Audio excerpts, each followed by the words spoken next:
Community members, I'd like us to welcome Dr. Gottlieb, who will talk to us about trauma, ongoing and beyond. Dr. Gottlieb. Hi, thank you. Can you confirm that you can see my slides? I can't see them. Thank you. So I'm Dr. Risha Gottlieb. I'm a clinical psychologist, and I'm talking to you today about coping with chronic trauma and especially racial trauma that's occurring in the context of COVID-19. We're going to talk about what chronic trauma is, what it does to the body, and how racism relates to chronic trauma.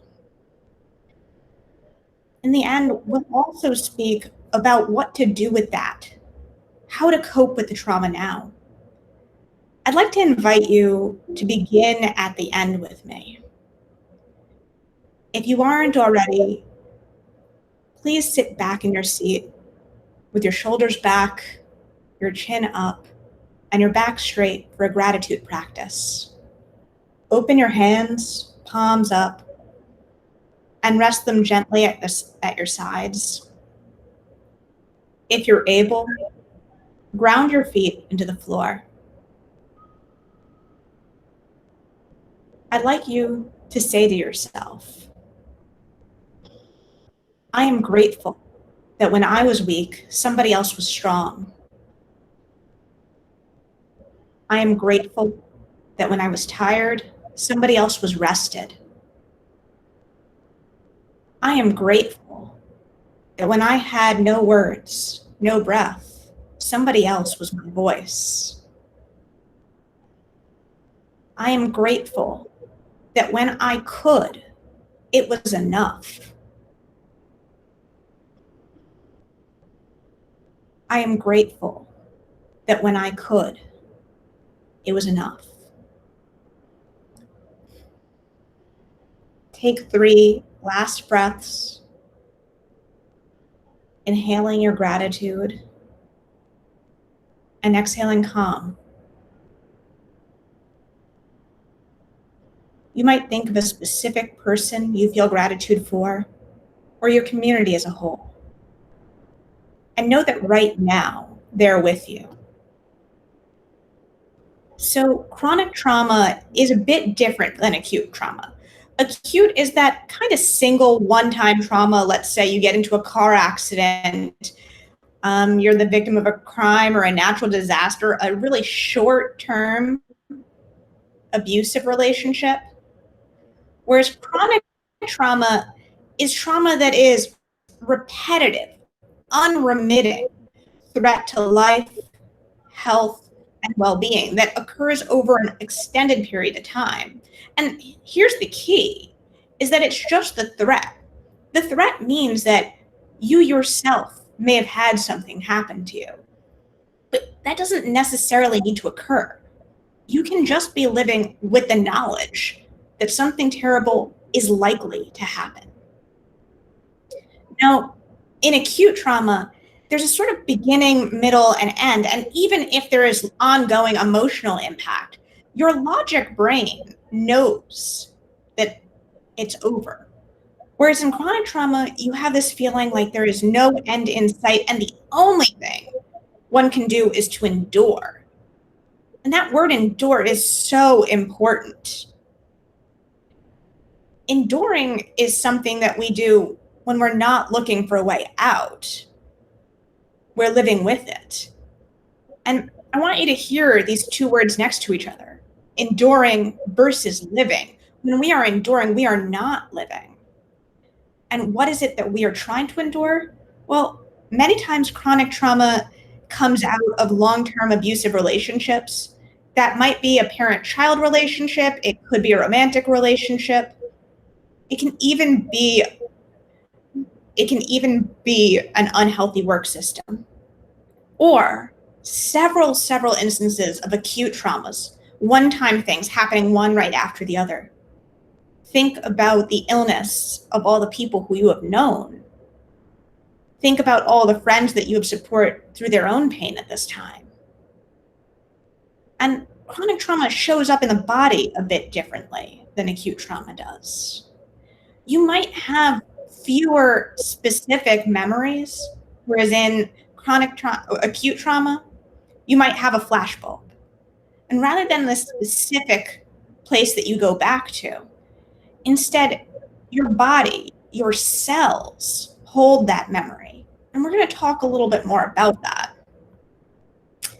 So when we're thinking about COVID-19, as well as the current series of public lynchings of Black and brown men, Black and brown women, we must talk about vicarious trauma and linked fate. So vicarious trauma, that just means that something's not directly happening to you, but you're hearing about it. And linked fate. Linked fate is the idea, it's a specific kind of vicarious trauma where you think about your own personal fate as linked to the health and well-being of the community as a whole. And social scientists find that this is particularly true for Black folks. And it makes a lot of sense. When we look around, we want to see, we judge in our environment how we're going to be able to act. Linked fate is logical. Human beings learn both by experience and by observation. Witnessing traumatic events might also cue your own memories of other traumas in your life. Now think about what that means as we have spent the last 4 months supporting, hearing about, being present for, and sometimes experiencing community members who have gotten sick or who have died, family members who have gotten sick or who have died, our own possibility of getting sick. And when we watch that, even if we ourselves have never been sick, we might have a sense that our own lifespan might be short. When we watch our community suffer economically in the face of COVID-19, our own jobs feel less stable. When we see the countless videos of Black bodies being attacked, our own bodies feel less safe. And I'm going to say something radical here. Racism is an abusive relationship that people of color, and especially Black people, are in from birth with racist people, racist systems, and a racist culture. Now, on the left over here, we have a piece of education that many, many teachers, school counselors, therapists use to talk to people about what an abusive relationship is.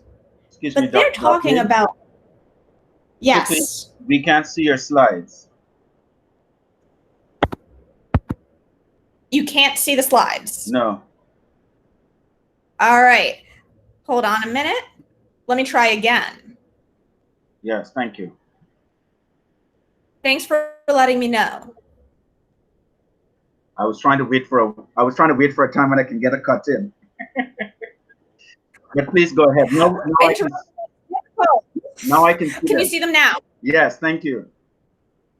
All right. What about now? Yeah, yes. All right. So these are my beautiful slides from earlier that you guys missed. Quick recap. Linked fate, vicarious trauma, and here we are. So, as I was saying, we're just seeing a blank screen right now that says click to exit full screen. Huh. All right, hang on, it's loading. Okay, now we got back to you again. I will just leave it out of present mode and we will live with it as is. Yeah. Yep. We can see it now. Yep, we can see it now. This is good. Thank you. Thanks so much for letting me know. So on the left here, we have a piece of education that many, many professionals use to talk to people about abusive relationships. And usually when they're talking about abusive relationships, what they're doing is that they're talking about dating relationships. They might even be talking about parental relationships. And on the right, you have experiences of racial discrimination. Now, I'm not going to read this whole thing to you, but I am just going to look at a few things. On the left, using intimidation. So that might mean using looks or gestures to make somebody feel threatened. That might mean showing a gun. Now, what does that make me think of? That makes me think of Amy Cooper in Central Park, who threatened to file a false police report against Christian Cooper, a Black man who was bird watching and asked her to put her dog on a leash. It reminds me of those lawyers in St. Louis who drew their actual guns, their weapons, and pointed them at racial justice protesters as they walked by.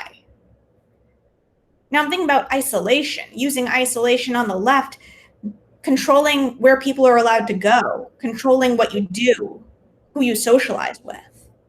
Now, on the right, using isolation, questioning whether or not you're allowed to be in a space, questioning whether or not this is your college dorm room, whether or not you live in this building or this is your car, tells you you are not welcome here.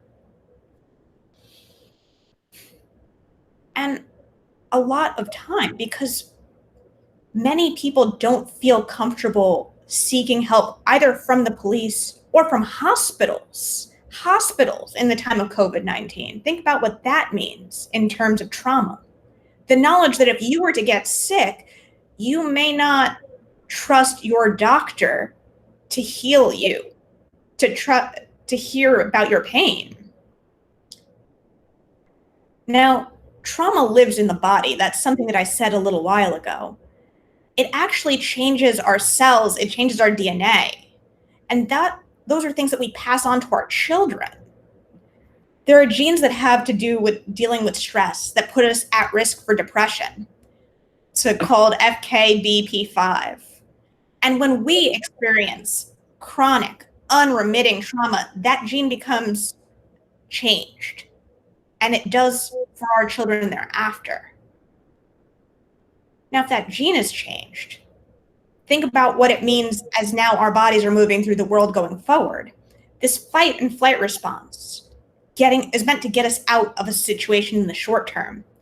Our bodies are not meant to be flooded with cortisol all the time. Our bodies are not meant to be constantly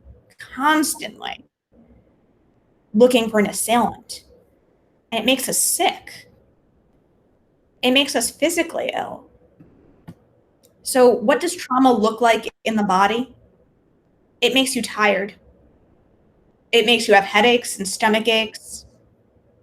It makes you more likely to get sick. Now think about what that means in terms of going to the grocery store in the time of COVID. It changes the way you act. You might not feel safe leaving your house, not only because of illness, but because of random acts of racial violence that you can't predict. It might be hard for you to be in close relationships because when you are protecting yourself, you may not be fully honest with the people around you. You can't trust them. And if you can't trust people, you can't ask for help. You can't go to your school advisor and ask for advice. You can't talk to your friend when you feel depressed. You feel alone. What does it do to us emotionally? Well, trauma itself causes us to think of ourselves as less than. That is a natural reaction to an unnatural situation. It causes emotional trauma, exhaustion. It causes a sense that you're watching your body move through life, but you can't connect to it, depersonalization.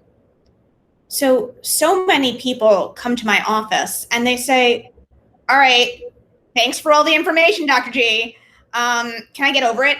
How do I make it stop? I'd like to make it stop now. And I love that. But the truth is that my answer is complicated because you can't just get over it. And telling yourself to just get over it is detrimental to your health. So no, it won't be like you weren't sick because you were. It won't be like you didn't spend the last 4 months alone because you did. No, it's not that your personal history is going to stop influencing your life because big pieces of our life influence us going forward. But this isn't necessarily a bad thing. Resistance is proof that we exist. It is proof of our story. So when we are out there in the streets, when we are coming to a forum, when we are voting, that is proof of our experience. And yes, trauma will continue to be painful. But experiences with racism, COVID-19, and other traumatic events are not now and will never be the most important thing about you. It is a chapter in your story. It is not the whole book. Trauma doesn't have to drive how you live forever. And while it will be painful, pain is something that we are all guaranteed in this life. You don't need to suffer. Suffering is when we sip pain the way we sip on tea. Suffering is when we refuse to see that the world that we wish for isn't quite there, but the world that we have can be made worthwhile. So how do we do that? The first thing to do is to take control of your own narrative. Start by validating yourself, labeling your experiences as traumatic if they are for you. Label your experiences as racist if they are, as heterosexist if they are. Affirm that what happened to you, not because of you. There is not a thing you could have done differently to make it not happen. Affirm that your emotions make sense. Reserve your right to grief, trauma, and stress. You are allowed to be tired, you are allowed to be unfocused, and you're allowed to feel. Now, this next one is one of my favorites. Rebel joyously. And this is something that you can do when you're feeling hopeless or when trauma is getting you to be self-destructive. And I love rebellion. That probably tells you something about who I am more than anything else. And when I say joyous, that means that stands in direct opposition to self-destructive. It's something that nourishes your life, and it's playful, and it's fun, and it's helpful. And I have a couple of ideas of ways that you can rebel, but think about what rebellion means to you in your situation. That might mean wearing a political shirt to work. It might mean spending the next 4 months reading only Black and brown authors or shopping in Black businesses when you can. And speaking of playful, I'd like to give a shout out to the NAP ministry. Rest. Google that when you have a chance. The NAP ministry tells you that rest is an act of resistance in a world where you are told that you must work constantly. When Black bodies are told that they are not permitted a break, take it, and take it rebelliously. And the last thing, and most important thing you can do, is build a life worth living.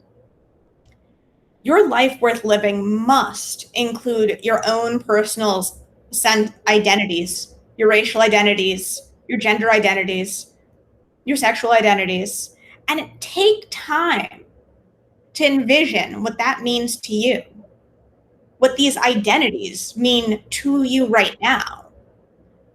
Envision how they nudge you in various spaces, like when you go to the store or show up for work, or the way you're around your friends and family. Now, chronic trauma, especially racial trauma, causes a loss of the ability to dream. You cannot build a life worth living without dreams. So make time to fantasize. If you are not currently in your fantasy apartment, then you should probably start thinking about it, especially when we're spending so much time at home.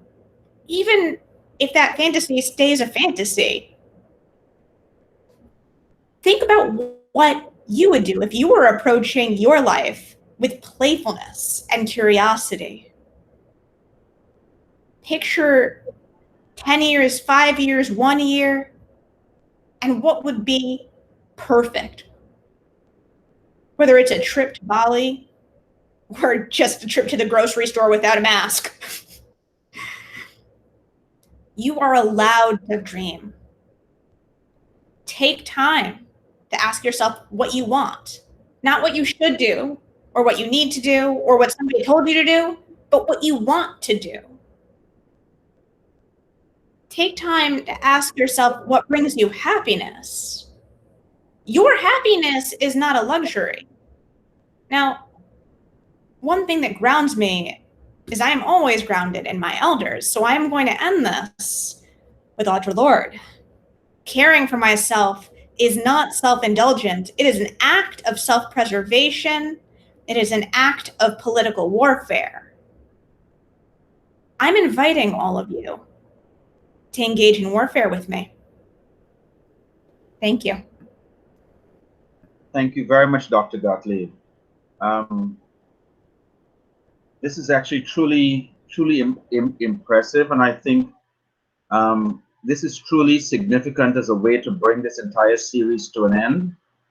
And I particularly like the fact that you're talking about how we can live and work with our trauma and how we can make ourselves better despite of or in spite of the trauma that is in our lives. And I like the phrase joyous rebellion. That reminds me of the late John Lewis's, Good Trouble, I borrowed from him as well. Yeah. I think the idea of good trouble or joyous rebellion, because if you really stop to think about it, looking back in human history at all the times of rebellion and riot and unrest, they weren't really negative acts. They were acts because people wanted better for themselves. And you could classify that as a form of joyous rebellion, because if they did not object and protest, they would not have a better life. So it was a means to an end, and it's just another twist on that. But yes, thank you very much for sharing that. I mean, I'm sure I can wax eloquently and back and forth on this. So